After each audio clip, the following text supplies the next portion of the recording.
Lamig ng hangin dito. Hindi na kailangan aircon. Ano, mountainous area na. It's a volcano. That's the Mount Matutum. The most conspicuous icon, landmark of South Cotabato, Mount Matutum. Pride, dito ako pinanganak eh, South Cotabato.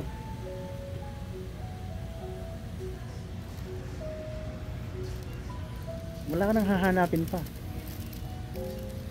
Dito lahat, pagkain, climate,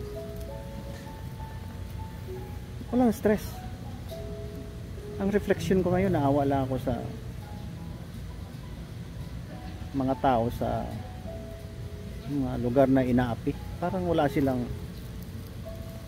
freedom. Dito talaga totally may freedom ka eh. Salamat naman dito ako lumaki. Ganda ng Pilipinas. Ito ano pa lang to, South Cotabato, hindi pa tayo nakapunta doon sa kayo. Pag narating yung Lake Cebu, ang ganda, ganito rin. Mas matindi doon dahil lush forest talaga. Ang dinadaanan mo dito, medyo urbanized na dito kasi pang one third ng Mount Matutum. Nasa foothill tayo ng Mount Matutum. Ayan yung peak oh, yan. Almost one half na tayo ng height. Malamig. Ano na ngayon, mga 10 o'clock ng umaga, morning ng August 21, 2024.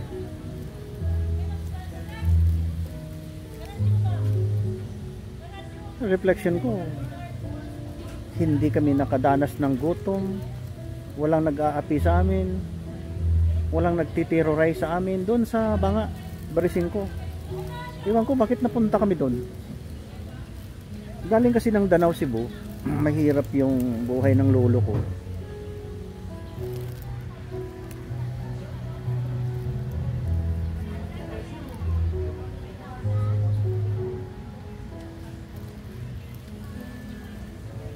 Nag-decide ang lolo ko na pumunta ng Ormoc City. Kaya may tubo daw dun, yung sugarcane plantation. Hindi ko alam bakit nakapunta sila dun.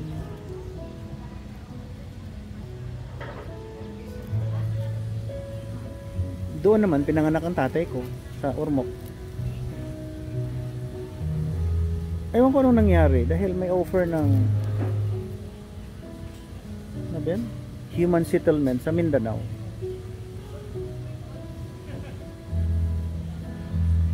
Program niya yata ni ibang presidente nun. At saka tinulungan sila ng military. Si General Paulino Santos.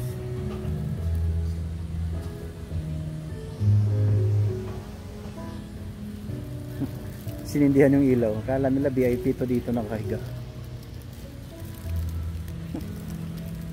VIP naman ako eh. May reklamo ka. Sino ka ba? Very important, Papa.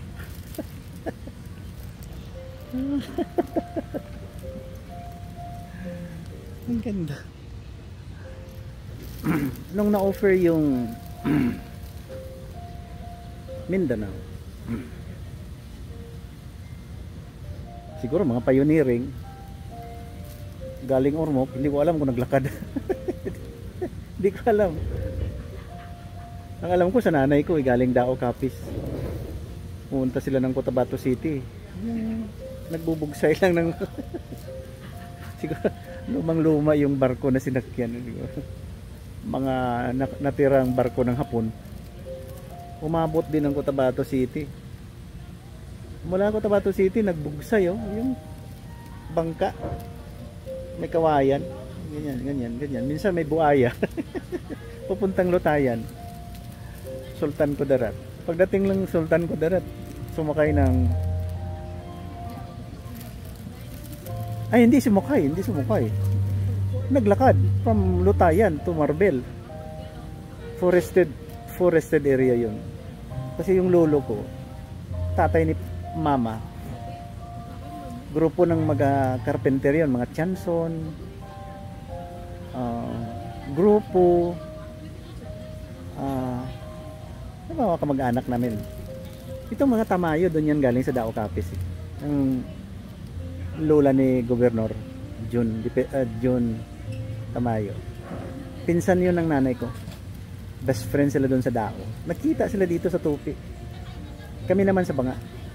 So kung pioneer ka, bigyan ka ng 12 hectares sa isang lugar, then another 12 hectares sa isang pang lugar. So 24 talaga sa'yo. Ganda dito. Walang gutom. Di ba, sir? Yeah, HPG. Highway Pirata Group. Walang gutom kung walang gutom. Let's be honest. Ayusin nga natin ang mundo natin. Pag pinagtawanan lang kayo ng mga tao tawag sa inyo buhaya. Wala kayong silbi sa batas. Wala kayong silbi sa lipunan. You're a greedy person. Bakit sa Canada walang ganyan? Ayusin nga natin. Ako kayang uupo dyan. Let us instill discipline, right conduct, good manners.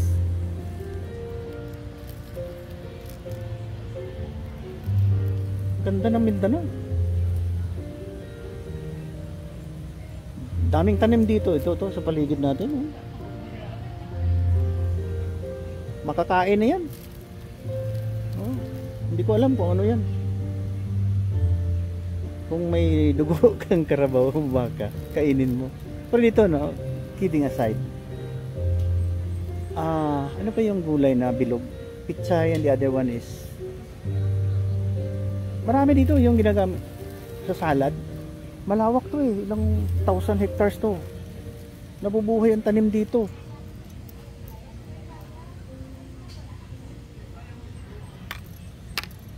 Ano ba yung cabbage? Kalimutan ko tuloy yan. Para sa salad.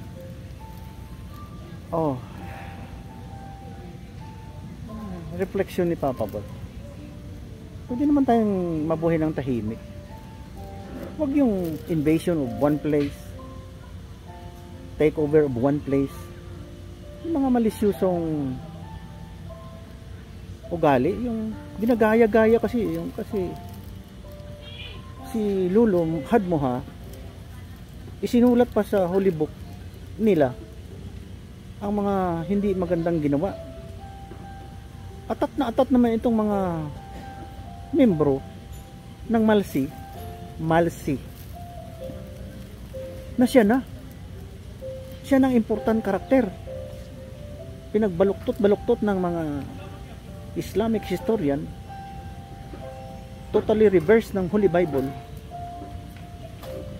Kaya nagkagulo-gulo ang mundo. O tingnan mo ngayon ang mga refugees. No place to go. Dito ang lawak-lawak. Naku. Ang daming makain dito sa paligid. Magtanim ka lang. Magtanim ka lang, mabubuhay ka na. Doon sa kanila ayuda, aid from United Nations na hindi naman united. Di ba? Hindi sila united doon kahit mismo ang mga staff ng UNRWA, yung relief assistance nila, kinukonsinti pa yung pumatay ng mga Jewish at mga innocent people doon. Maraming namatay doon na hindi Jewish, yung mga laborer lang. Ano ba kayo? Hugot na si Papa Bot sa inyo. Ang dami ng bisita. Aywan ko kung allowed ako dito, basta pahiga-higa ako dito. Wala namang bayad to Good for my back paid.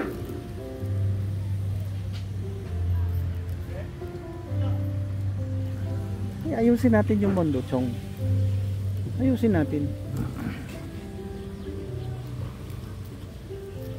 we can live happily ever after once we unite into one God, into one Holy Bible. Holy Bible na, wag na yung Torah. May God din dito sa Holy Bible eh. Yung ano na lang, Allah na mabait. Yung Allah ng 99.99% ng mga Muslim. Nakarinig ka?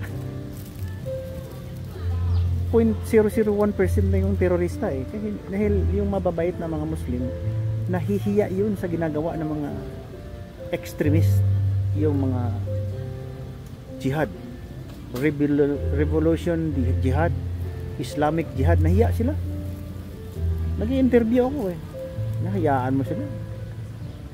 May kumpare akong imam. Namatay na siya.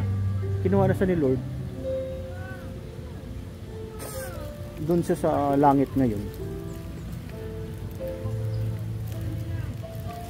Huwag dito sa mundo magkalat ng lagim.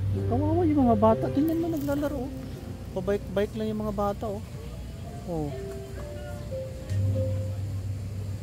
Oh.